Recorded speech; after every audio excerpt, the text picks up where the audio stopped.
The new season of Phineas and Ferb fully released a few months ago. And honestly, from the little bit of discourse I've seen on it, it feels like opinions on this season went down when the second half of it released. Because there were a lot more episodes people were either negative or indifferent on, as opposed to the first half's one and only example of an episode that pretty much everyone hated. What did I think of the season? I thought it was a pretty mixed bag, honestly.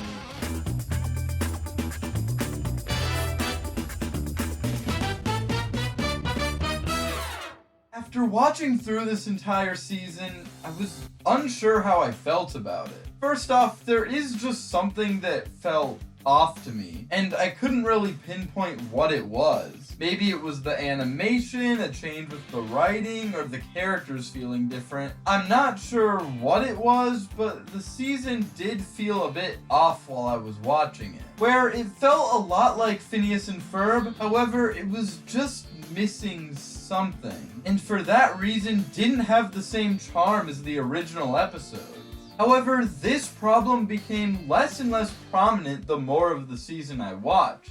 As I got used to the different feel this season had, and going back and watching some earlier episodes in the season, I found I had a more positive opinion on them the second time I watched them.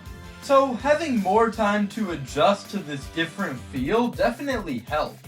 Overall, I think the comedy was maintained, as whether or not I liked the episode, they all usually had at least a few moments that made me laugh. And it had the same comedic and clever writing that the original episodes had. Be on the lookout for the Mother Mugger! In hindsight, we should have had him take off his mask for the mugshot, but we worked with what we got. As well as some lines that were funny just because of their delivery. You killed her, you monster! Don't touch me! The characters still feel pretty true to themselves. Some of the voices are off, but that's not something that can really be avoided. However, Doofenshmirtz is definitely used too much, with a lot of episodes seeming to give him the most screen time. And I know he is probably the most popular character, and they probably have the most fun writing him, and I'd be lying if I said he wasn't my favorite character, but it still feels like too much Doofenshmirtz because it's too much of a good thing. And on the other end of the spectrum, Phineas and Ferb feel like they're barely in this season. While they don't need to be the focus of every episode, I still feel like they should have more to do. It feels like in most episodes they only get a few minutes of screen time at the most. This season took plenty of chances. It still had the episodes that stuck to the usual Phineas and Ferb formula, but also had a lot more subversive episodes than the usual season was. And while I am glad the show is still trying to do things to stay fresh, when you're trying a lot of new things, some of them are going to work, and some aren't. I think the best way to convey how mixed this season was is to go over a few episodes. Some good, some bad. These aren't definitive favorites and least favorites, just episodes I thought were memorable or notable for good or bad reasons. Good episode.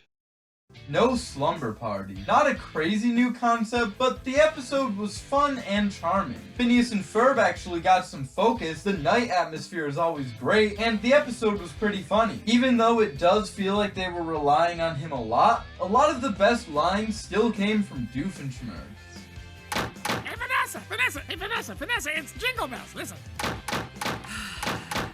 Also, this episode had one of, if not the best song of the whole season. Bad episode. Mantis Fact.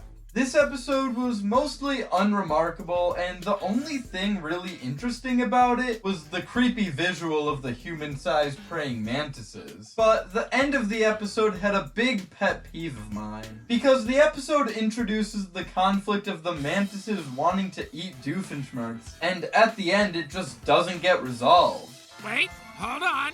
Shouldn't we at least try couples counseling first? And this isn't a show without continuity. They reference past episodes all the time. So this non-ending just feels out of place and feels like they just ran out of time. Good episode.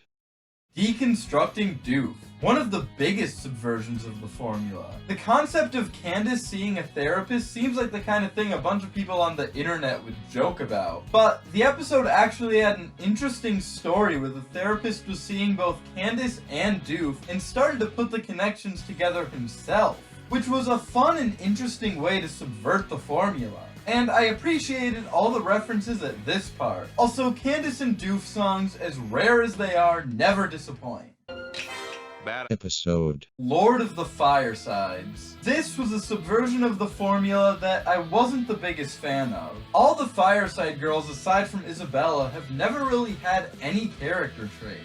And they still didn't really have any in this episode. So I just had no interest in their debate here, and just found this episode pretty boring overall. Good episode. Book Flub. This episode was similar to Lord of the Firesides as it changed the focus, but it worked a lot better as Candace and Linda are much more interesting and defined characters than the Fireside girls. This episode is also one of the most interesting subversions of the format, having Candace teach her mom about how to bust someone, to the point that she doesn't even notice what her brothers are doing. It was an interesting and entertaining change to the format that made for an entertaining episode.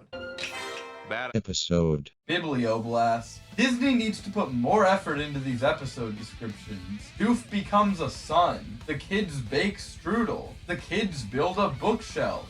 Brilling. This episode is actually pretty forgettable. The design of the Doof plants and the way they talk, as well as one or two amusing lines, are the only things I really cared for in this episode. I feel like the concept of Phineas and Ferb building a bookshelf is a purposely boring idea that was supposed to be made more interesting. But even when the Doof plants attacked, the episode still never managed to interest me. Good episode. Elevator Irritator. Phineas and Ferb actually get to do something. This was just a fun concept, and Phineas and Ferb's outlook on it emphasized why they're great characters, and brought in this positive optimism that was so prominent in the original run, and is honestly a little less prominent in these new episodes because of the extreme lack of prominence Phineas has had. And it's interesting to see Phineas question why Candace gets so upset about everything they do. And we get to hear her reasoning, which is sweet and adds more layers to her character. However, the moment is brought down a tiny bit by the fact that Phineas and Ferb didn't hear it. But I guess them hearing this would have made the two of them unlikable for still continuing to do what they do every day with this knowledge. Bad episode. Space Adventure. I'll be honest, I didn't even want to rewatch the episode for this video. We all know the problems with it. Boring, not funny, and not starring any of the characters we actually care about. But then I decided I should rewatch the episode. So I did, and those were the emptiest 11 minutes of my life, and my opinions are exactly the same. Good episode. Dinner Reservations. This episode might have been my favorite of the season. It was a satisfying payoff to the Vanessa and Monty storyline that got no resolution in the original show, with Vanessa and Monty dating despite their dads being enemies, and they would consistently get close to getting caught by their dads, but never would. And it seemed like this could have led to an episode where their dads finally found out about their relationship. And that's what we got here. I enjoyed getting more of Doofenshmirtz and Monogram. They have one of the most funny relationships, yet they don't get much time together in most episodes due to the nature of the format, as Monogram usually gets his one scene per episode and is already out of the picture by the time Doofenshmirtz comes into the episode. So I'm glad we got more of them in this episode. Norm and Carl are even brought into the episode in a funny way, and they don't add too much to the actual plot, but make the episode more fun and chaotic with even more people being a part of this dinner date. We even get a little bit of Monogram and Vanessa interacting, and we barely got any of that in the original run. There's a fun climax with the restaurant spinning and flying around. The episode is overall just a really fun and enjoyable time. The character dynamics, interactions, and pairings here are great. I honestly think this episode should have been longer, as I wanted more of this group of characters interacting. My one issue with the episode is that the Phineas and Ferb plot feels very tacked on, and doesn't add anything, and barely anything happens in it anyway. They get lights, make a light show, Candace tries to show her mom, it disappears. It's the most basic plot they could have had, and honestly felt like it was put in out of necessity more than anything.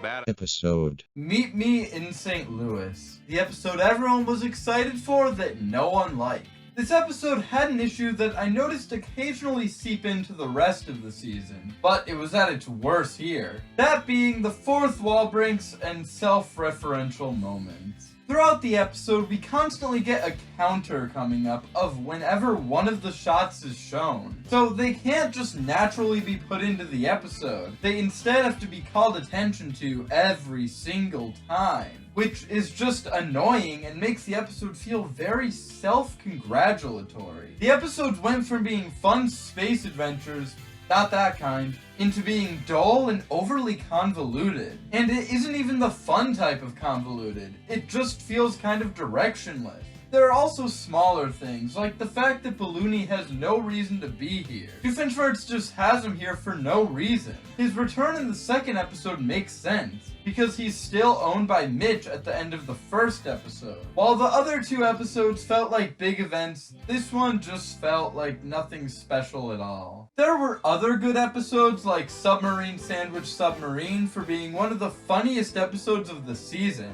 and other bad episodes like Croquet Y8 for being a continuation of something from the original run, yet not actually focusing on its namesake. There were also some episodes I was mixed on, like Venpocalypse the Musical, for having some good scenes, but they only really work when you ignore continuity. However, the episode and the season has a lot of references to past episodes. We are totally vending machines, Poopy. These are not disguises. There is some candy in them. With the plot of vending machines taking over and the solution of Norm having a self-destruct button are both direct references. The episode wants you to remember past episodes, but only selectively. Another mixed episode was Dry Another Day, a perfectly serviceable and actually pretty fun episode. It also had a lot of good jokes, but out of everything in this season, this is the episode with the most been there, done that storyline. Feeling exactly like the season 4 episode Great Balls of Water. On one of the hottest days of the summer, the boys create an invention that is a giant thing that helps them cool down, and is mobile, and they ride it through the streets of the town. Again, the episode is actually pretty fun and funny, but I also couldn't shake how samey the whole thing felt while watching it. But overall, I can say that I did like more episodes than I disliked this season. And even the bad episodes had at least one or two jokes I enjoyed. This season's comedy was pretty good throughout. So despite my criticisms, I'm still optimistic on the upcoming season 6. Hopefully they listen to criticism and don't do any more space adventure.